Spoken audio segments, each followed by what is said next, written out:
День Победы, как он был от нас далек, как в костре потухшем таял уголек. Были версты, обгорелые в пыли, этот день мы приближали, как могли. Этот день Победы, пороха пропах. Это праздник с сединою на висках. Это радость. Qancha balаңыз болғанға бар? 10 шақты бала бар, менікі емес, Құдайдікі. Ең көкірек күшігім бұл осы үйдің қожайыны.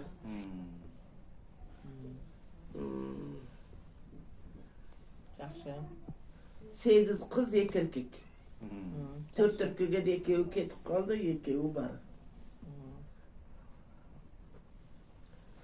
Дайаман ең әкесінің жолын жолдаған 2 қыз ошы мейтін ұстықты бітті, мейт үшін нишаны бітті. Біреу педиатр Бішкекте, пенсияда сол ошы іштеп атыр.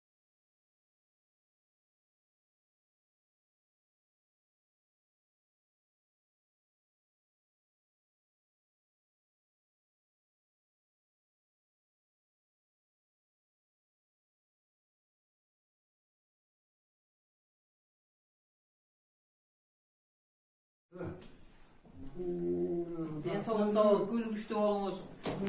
Орвай. Отырып тұрғыла.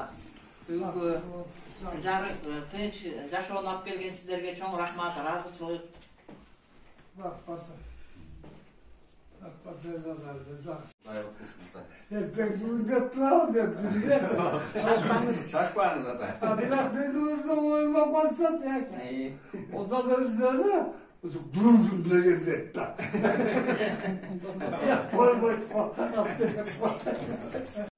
Мен бұндай болды екен. 1942 мартта шақырдым. Мені 17 жасымда алып кетті. Ал уақытта паспорт жоқ. Çarmıha болады da. Olsa domarsızlığı hazaristonu kimliğe болады da. Bağırlanan son bolgular vardı. Suyunu yürütüp olup tülegen yürütüp. Ve daha başılardan жақсылық кетпесinde жамандық жетпес. Сызға қойдық күліп, бала сақалынан аман-есен болып, ұзақ қалай қалып, бір сөзлерге құлақ беріп, көп de sağ olmayı sorduğum.